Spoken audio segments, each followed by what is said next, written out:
Hello दोस्तों, स्वागत है आप सभी का आपका अपना परिवार जुनून क्लासेस में।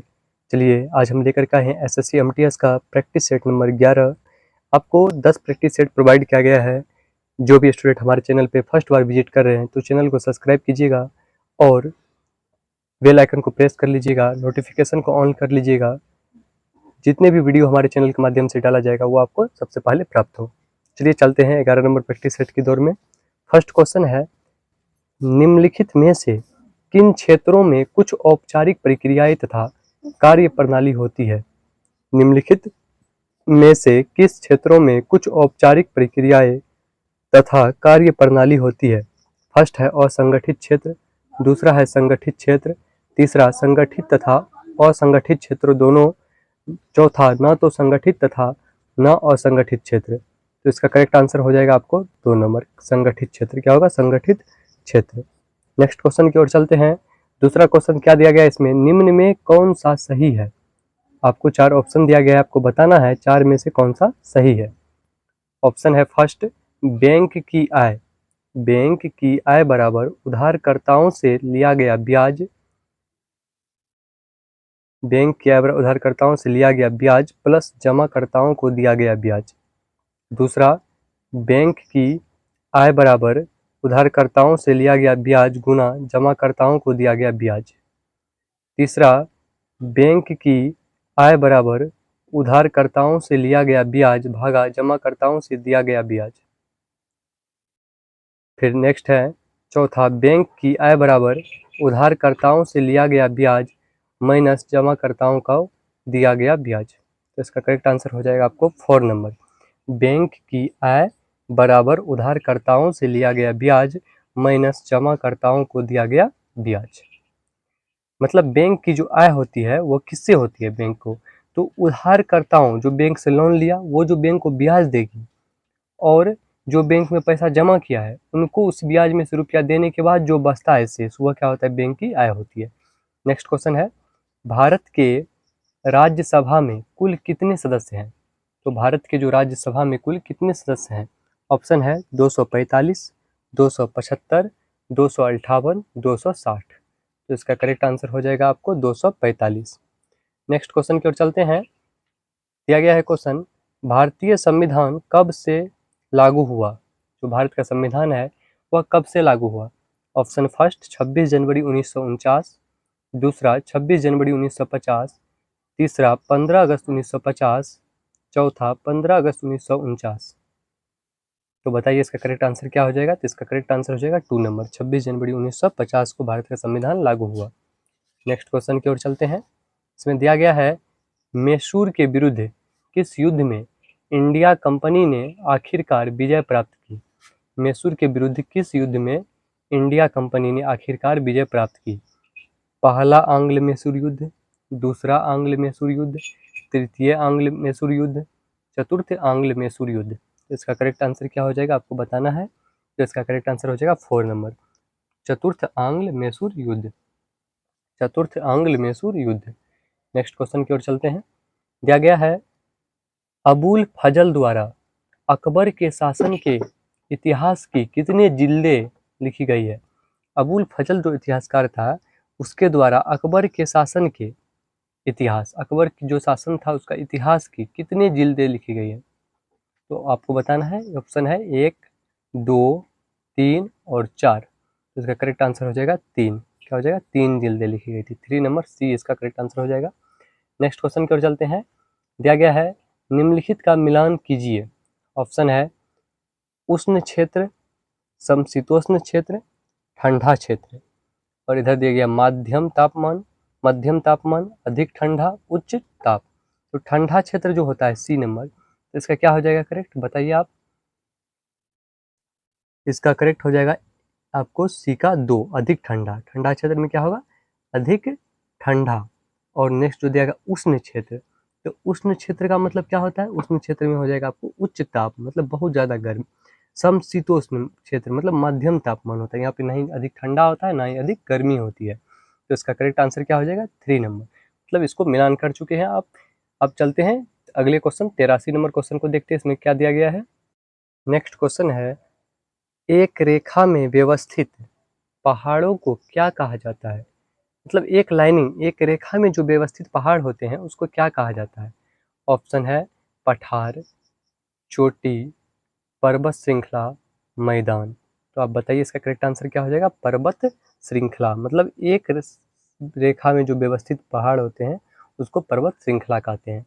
नेक्स्ट क्वेश्चन की ओर चलते हैं। दिया गया है दीर्घकालिक ऊर्जा भंडार। दीर्घकालिक ऊर्जा भंडारण के लिए अधिकांश जानवरों द्वारा इस्तेमाल अणु ... है। मतलब दीर्घकालिक ऊर्जा भंडार मतलब अधिक समय के लिए ऊर्जा मिले, इसके लिए जानवरों द्वारा इस्तेमाल करने वाला अणु कौन सा है? विटामिन से अधिक समय तक ऊर्जा मिलेगा, वसा से, कोलेस्ट्रॉल से, चारा से। तो किससे मिलेगा? तो मिलेगा वसा से। आपको बताते हैं, अगर पूछा जाए आपसे जीव हो या मनुष्य हो कोई भी, तत्काल एनर्जी कौन देता है? तो तत्काल एनर्जी ग्लूकोज से प्राप्त होता है। किससे? ग्लूकोज। आपको पूछेगा सबसे अधिक एनर्जी किस में होता है? तो कार्बोहाइड्रेट। किस में होता है? कार्बोहाइड्रेट। पूछेगा आपको छुपा हुआ एनर्जी, जैसे कि अभी लिए वसा। वसा क्या होता है? वसा जैसे कि आप ऊंट होता है, ऊंट के जो ऊपर में उबड़ बना हुआ रहता है पीठ पे, उसमें वसा जमा होता है, उससे वो अपना पोषण कर सकता है बिना खाए पिए। तो वसा क्या होता है? ज़्यादा समय तक एनर्जी देता है। नेक्स्ट क्वेश्चन की ओर चलते हैं। Phenyl mercuric acid, phenyl mercuric acid टेट ... बाष्पोत्सर्जन दर कम करता है, बाष्पोत्सर्जन दर बढ़ाता है, पौधे को मारता है, श्वसन कम करता है। तो इसका क्या कार्य होता है? कार्य होता है इसका बाष्पोत्सर्जन दर बढ़ाता है। नेक्स्ट क्वेश्चन, विकृत हड्डियां, विकृत हड्डियां किस रोग से संबंधित है? हेजा, स्कर्वी, एनीमिया, रिकेटस। तो विकृत हड्डियां जो रोग होता है वो कौन सा होता है? रिकेट्स। नेक्स्ट क्वेश्चन की ओर चलते हैं। दिया गया है गति में, गति में ... के समान इकाइयां हैं। गति में किसके समान इकाई होती है? ऑप्शन है आवेग, बल, त्वरण, गति। इसमें आंसर करेक्ट हो जाएगा आवेग। नेक्स्ट क्वेश्चन की ओर चलते हैं। एक जूल लगभग, एक जूल लगभग ... के बराबर होता है। एक जूल किसके बराबर होता है? चार ऑप्शन दिया गया है, आपको बताना है किनके बराबर होता है। 0.28 कैलोरी,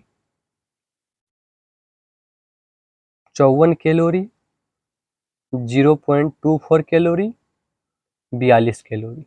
इसका करेक्ट आंसर क्या हो जाएगा? आपको बताना है। तो इसका करेक्ट आंसर हो जाएगा 0.24 कैलोरी, 0.24 कैलोरी। नेक्स्ट क्वेश्चन की ओर चलते हैं। एल्गोरिथम का सचित्र निरूपण क्या कहलाता है? एल्गोरिथम का सचित्र निरूपण क्या कहलाता है? चित्र, ग्राफ, प्रवाह चार्ट, डिजाइन। तो क्या कहलाता है एल्गोरिथम का सचित्र वर्णन? तो ये कहलाता है प्रवाह चार्ट। प्रवाह चार्ट किसका? एल्गोरिथम का जो सचित्र निरूपण होता है वह क्या कहलाता है? प्रवाह चार्ट। नेक्स्ट क्वेश्चन, निम्न में से किस अम्ल को अम्लों का राजा कहा जाता है? ये आपको प्रैक्टिस सेट नंबर 2 में बताए थे आपको। अम्लों का राजा किस अम्ल को कहा जाता है? ऑप्शन है कार्बोनिक अम्ल, फास्फोरिक अम्ल, नाइट्रिक अम्ल, सल्फ्यूरिक अम्ल। तो करेक्ट आंसर हो जाएगा सल्फ्यूरिक अम्ल को अम्लों का राजा कहा जाता है। इसका सूत्र होता है H2SO4। इसको अम्लराज भी कहते हैं। क्या कहते हैं? अम्लराज। इसको गंध का अम्ल भी कहते हैं, गंधक अम्ल, गंधक अम्ल। नेक्स्ट क्वेश्चन है, निम्न में से किसके सदस्यों में समान रासायनिक गुण होते हैं? Isotope, isobar, isotone. सभी विकल्प सही है।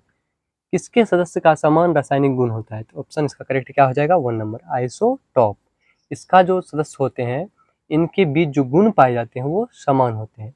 नेक्स्ट क्वेश्चन, निम्नलिखित में से कौन जलीय पारिस्थितिकी तंत्र का ऊपरी हिस्सा बनाते हैं? निम्नलिखित में से कौन जलीय पारिस्थितिकी तंत्र का ऊपरी हिस्सा बनाते हैं? ऑप्शन है मछलियाँ, प्लवक, शैवाल, क्रस्टेशियन। तो इसका करेक्ट आंसर क्या हो जाएगा? 2 नंबर प्लवक। प्लवक जो होता है ये जलीय पारिस्थितिक तंत्र का ऊपरी हिस्सा बनाती है। चलिए चलते हैं नेक्स्ट क्वेश्चन की ओर। नेक्स्ट क्वेश्चन है, निम्नलिखित में से कौन सा विकलांग व्यक्तियों के लिए सार्वभौमिक पहुंच प्राप्त कराने के लिए राष्ट्रव्यापी अभियान है? इसका विकलांग व्यक्तियों के लिए कौन सा अभियान चलाया जाता है आपको बताना है। दीनदयाल विकलांग पुनर्वास योजना, नेक्स्ट है हाथ से सफाई का कानून, सुगम भारत अभियान, एकीकृत विकलांग विकास सेवाएं। इसका करेक्ट आंसर हो जाएगा सुगम भारत अभियान। नेक्स्ट क्वेश्चन की ओर चलते हैं। पोलियो वैक्सीन, किसके बारे में बोल रहा है? पोलियो वैक्सीन की खोज किसने की? पोलियो का जो वैक्सीन लगाया जाता है उनकी खोज किसने की थी? इसका करेक्ट आंसर क्या हो जाएगा? Ernest Rutherford, John E Salk, Richard Taylor, Karl Jansky. तो इसका खोज किसने किया था? John E Salk. कौन सा? पोलियो वैक्सीन का खोज John E Salk. Next question है, निम्नलिखित में से कौन बैडमिंटन से संबंधित है? निम्न में से यहाँ 4 ऑप्शन दिया गया है, कौन बैडमिंटन से संबंधित है? ऑप्शन है R S Brar, Leander Paes, Prakash Padukone, Jaspal Rana. Option आपको इसको बताना है कौन सा करेक्ट है। तो प्रकाश पादुकोण बैडमिंटन से संबंधित है। कौन है? प्रकाश पादुकोण। किससे संबंधित है? बैडमिंटन से। नेक्स्ट क्वेश्चन है, मथुरा कला विद्यालय की आकृतियां ... की बनी होती थी। मथुरा कला विद्यालय जो है थी उसकी आकृतियां किस चीज की बनी होती थी? ऑप्शन है संगमरमर, ईंटें, धब्बेदार लाल पत्थर, ग्रेनाइट। तो करेक्ट आंसर क्या हो जाएगा इसका? 3 नंबर धब्बेदार लाल पत्थर से बनी होती थी। नेक्स्ट क्वेश्चन, 64वां राष्ट्रीय फिल्म पुरस्कार में सर्वश्रेष्ठ अभिनेत्री का पुरस्कार किसे दिया गया? 64वां राष्ट्रीय फिल्म पुरस्कार में सर्वश्रेष्ठ अभिनेत्री का पुरस्कार किसे दिया गया? ऑप्शन है प्रियंका चोपड़ा, आलिया भट्ट, सुरभि लक्ष्मी, डेजी शाह। तो किसको दिया गया था आपको बताना है? सुरभि लक्ष्मी। नेक्स्ट क्वेश्चन की ओर चलते हैं। वॉयस ऑफ कॉन्शंस नामक पुस्तक के लेखक कौन है? इंदिरा गांधी, सत्यजीत रे, किरण बेदी, बीबी गिरी। कौन? बीबी गिरी। तो इसका करेक्ट आंसर क्या हो जाएगा आपको? बीबी गिरी। नेक्स्ट क्वेश्चन है, भारत और ओमान की नौसेना के बीच आयोजित द्विपक्षीय समुद्री अभ्यासों का नाम क्या है? भारत और ओमान के नौसेना के बीच आयोजित द्विपक्षीय समुद्री अभ्यास का क्या नाम है? ऑप्शन नसीम अल बहर, अल नगाह, द्रुजवा, खंजर। इसका करेक्ट आंसर क्या हो जाएगा? 1 नंबर नसीम उल बहर। नेक्स्ट क्वेश्चन है और लास्ट क्वेश्चन है इस सेट का, भारत और पाकिस्तान के बीच सिंधु जल संधि की मध्यस्थता किसने की थी? विश्व बैंक ने, अंतर्राष्ट्रीय मुद्रा कोष ने, विश्व व्यापार संगठन ने, विश्व स्वास्थ्य संगठन ने। इसका करेक्ट आंसर हो जाएगा विश्व बैंक ने। किसने किया था भारत और पाकिस्तान के बीच किसकी सिंधु जल संधि की मध्यस्थता? तो विश्व बैंक ने। आप लोग को अगर प्रैक्टिस सेट अच्छा लगा हो तो चैनल को सब्सक्राइब कीजिएगा, वीडियो को लाइक कीजिएगा और ज़्यादा से ज़्यादा शेयर कीजिएगा ताकि ये बहुत सारे स्टूडेंट तक पहुंच सके और उन लोगों को एक अच्छा कंटेंट प्राप्त हो SSC MTS के लिए। चलिए मिलते हैं फिर नेक्स्ट सेट में। ये 11 नंबर सेट था। अब जो सेट आने वाला है वो आपको 12 नंबर सेट प्राप्त होगा। प्रत्येक सेट में आपको हम 25 क्वेश्चन GK GS की करवाते हैं। अभी पहले GK GS की सीरीज चल रहा है, फिर नेक्स्ट कुछ ही दिनों के अंदर में हम आप लोगों के लिए रीजनिंग का भी प्रैक्टिस सेट लाएंगे, फिर मैथ का और इंग्लिश का स्टार्ट किया जाएगा। चलिए सेशन अगर अच्छा लगा हो तो वीडियो को लाइक और चैनल को सब्सक्राइब जरूर कीजिएगा। मिलते हैं अगले वीडियो में। तब तक के लिए जय हिंद।